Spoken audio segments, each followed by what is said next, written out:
Paul faced east, his feet spread shoulder-width, arms tucked behind his back in perfect martial form embracing the familiar. Shadows clung to the far side of the plateau, 2 miles away, where distant forms swarmed like ants. The occasional horn echoed across the plains, rippling through the golden grass. Within the darkness, 20,000 men stirred, arming themselves for battle against his mere 4,000. A squad of soldiers jogged past, rushing to join the assembling forces. Their young faces, marked by the distinct features of a dozen nationalities, all carried the same fear in their eyes. Yet, true to their training, each man stopped to salute Paul before continuing on his way. Paul returned their salutes, presenting a facade of resolve betraying his unease. The last man, bearing a few wispy chin hairs and a face marred by acne, paused, bowed, and then ran to rejoin his squad. Paul watched him go, stifling a shudder. He didn't want to be worshipped. He wasn't a god. He had to remind himself that he was only a man, and yet, as more squads passed, each soldier lifted his head, the same look in his eyes.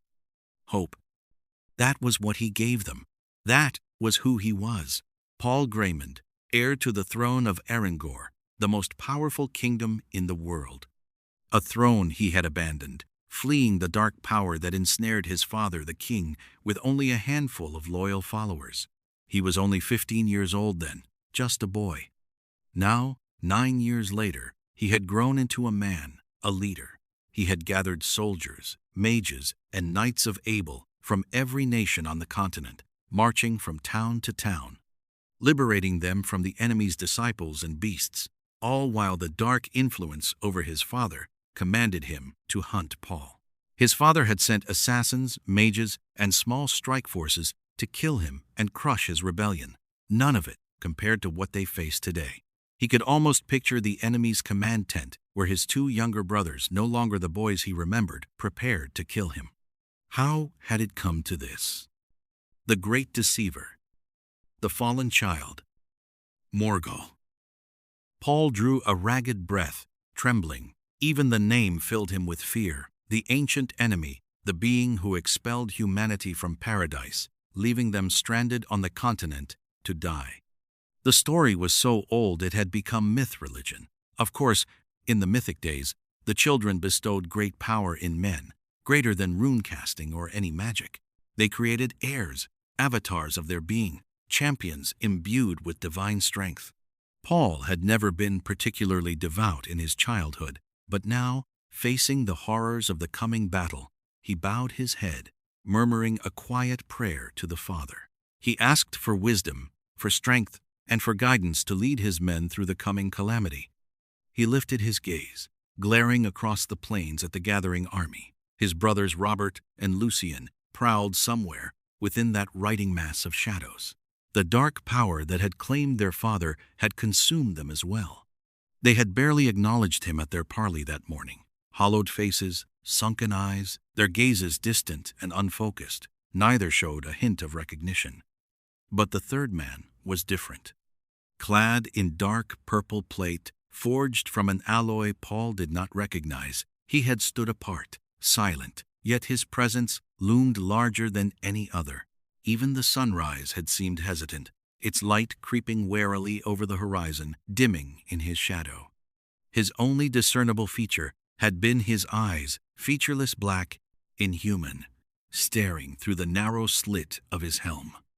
A pit opened in Paul's gut as he recalled them. They did not blink. They did not waver. They only watched. The last time Paul saw his brothers, 9 years ago, they had still been children. Robert, the older of the two, hadn't understood why he was leaving, and Paul's only advice had been to stay strong. How could a 12-year-old be strong against Morgaul, an evil older than the world itself? Paul hadn't been. He had fled out of fear. He should have taken his brothers with him, should have tried to explain, should have. No. His eyes stung with tears, and a wave of nausea twisted in his stomach. This was no time for self-pity, not when his men relied on him. Wiping his eyes, He forced himself to take one last look at the enemy before turning away, stepping into the command tent to prepare for war. The 4,000 had assembled.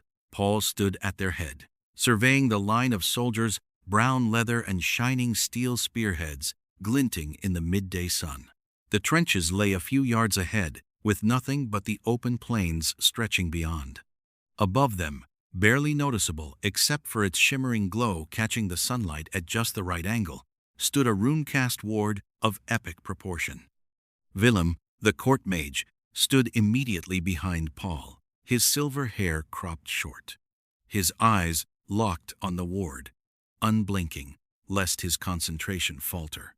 Veins flared along his temples as the strain deepened, but he drew controlled, measured breaths. The enemy would be unable to rain arrows from above, an essential defense for Paul's strategy, a tactic that he hoped would force his brothers to come to him. Light infantry stood just behind the trenches, with companies of archers stirring behind them. Bowstrings thrummed in anticipation. 300 Knights of Abel waited behind Paul, swords drawn, faces set in grim determination. These knights were not like ordinary men. Even after years of fighting, the magic that enhanced them still sustained their strength. While most of Paul's soldiers bore sunken eyes and weak muscles, the knights stood tall and alert. Their leader, Valen Edrin, stood to Paul's right, a quiet presence amid the tension. He rested a calloused palm on the hilt of his sword, fingers wrapped loosely around the grip.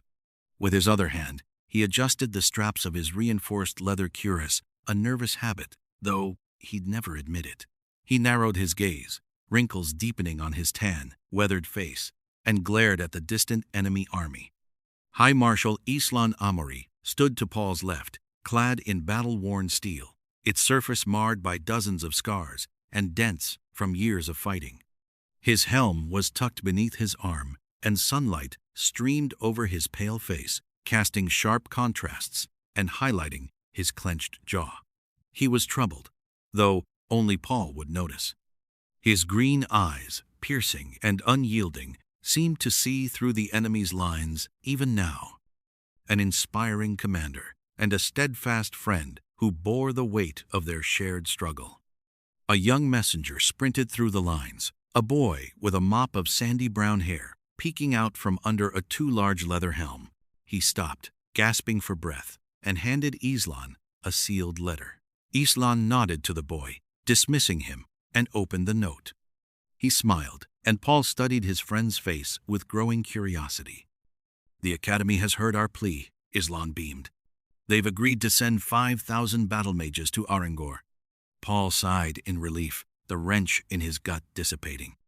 "Thank the Father," he muttered, his grip on his sword hilt loosening as a weight lifted from his shoulders. He hadn't even noticed he'd been holding it.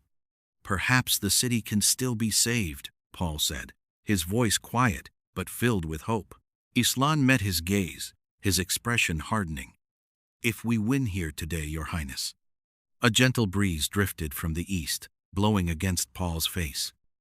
Suddenly, the wind shifted in the wrong direction, whipping violently from behind. It was as though the air itself had turned against him, carrying with it an unsettling cold. A lone figure separated from the line of enemy soldiers, stalking over the plains towards them. His presence commanded the very air around him. The wind seemed to bend toward him, rattling over the plateau like an eerie, shrill whisper. The bright, golden grass at his feet writhed, as though tortured, before turning black and curling into itself, falling lifeless. It was him, the third man from the parley, unmistakable in his dark purple plate. Paul's throat went dry, and a heavy, sinking feeling spread through his chest. An overwhelming urge to turn and flee gripped him, to fight through his own soldiers if it meant escaping the presence of that thing. His legs grew weak beneath him, trembling uncontrollably. The horrors of the last 9 years surged through his mind, men falling, torn apart by creatures from nightmares. The scent of blood flooded his senses, and his vision blurred. He grew lightheaded, barely managing to steady himself, almost collapsing into Islan for support. Paul took a controlled breath, pushing the dark thoughts from his mind. Focus on the now. Steady, he commanded, though his voice was quiet, weak. Steady, Islan bellowed to his left, his voice like thunder, breaking through the suffocating fear that clung to his soldiers. The figure extended a gauntleted arm, and the wind howled into it with the fury of a tempest. It spiraled inward, swirling violently, until blazing lines of black fire erupted from thin air, cutting through the atmosphere like lightning. The flames coiled and twisted, shaping a rune before the figure's outstretched hand. With a sudden motion, it withdrew its arm, then struck forward, shattering the rune. A force detonated outward, birthing a roiling black cloud. It roared across the plains towards them, like a tidal wave of raw power, warping the air and bending the very earth beneath its wake. The ground trembled, and a cold, suffocating darkness spread, swallowing the light. The ward will stop it, Paul told himself, though his trembling legs betrayed his thoughts. The cloud passed through the ward like it wasn't even there and charged at him. Paul's heart lurched. Panic gripped him, and without thought he dropped to a knee, turning away, desperately shielding his eyes from the thundering tempest as it bore down on him. The air ripped open above him, and the cloud flashed over him in an instant, missing him. Paul opened an eye and watched the force tear through Willem. The mage's eyes widened, and he opened his mouth as though to scream. No sound came out. His deep blue robes ripped apart, disintegrating into dust. His skin withered, cracking and stretching over his skeleton, as though time itself was tearing him apart. His silver hair turned white and fell from his head in clumps. His eyes burst inside their sockets, and before anyone could react, he collapsed to the ground. His body disintegrated into a puff of ash, scattering across the grass.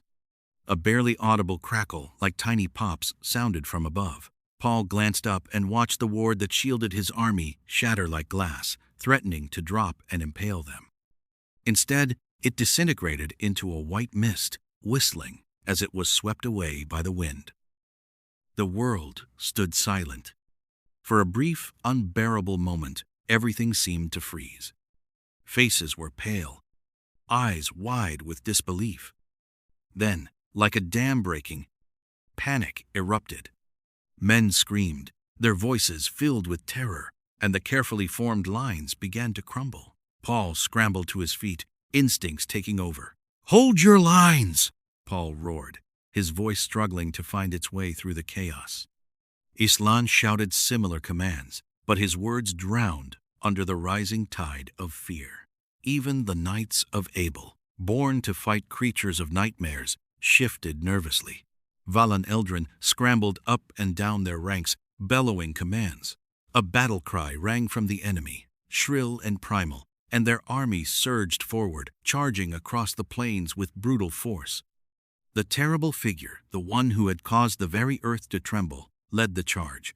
The sun seemed to darken overhead, as though afraid of his very shadow. It brought doom. "Form lines," Paul screamed, desperate, though no one paid him heed. The ground quaked beneath the enemy's advance. Bowstrings drew taut, then loosed in a dreadful symphony. Paul looked up. Death rained down, a storm of arrows darkening the sky. His ears rang, his vision blurred. His commanders were nothing more than shifting shadows, their voices drowned in a haze of soundless cries. 9 years fleeing the king, 9 years rallying his cause, 9 years wrestling Morgaul's grip on the continent. To fall here? No. Even in the face of death, he would be what his men needed. One last hope. "Father, give me strength." He tightened his grip on his sword. Paul roared, a battle cry erupting from the depths of his soul. The men nearby faltered, their eyes snapping to him. He raised his sword high and vaulted over the trench, charging headlong into the enemy. Into that thing. He didn't care if anyone followed. He didn't care about the impossible odds, only that they would see his resolve and somehow find the strength to win the day.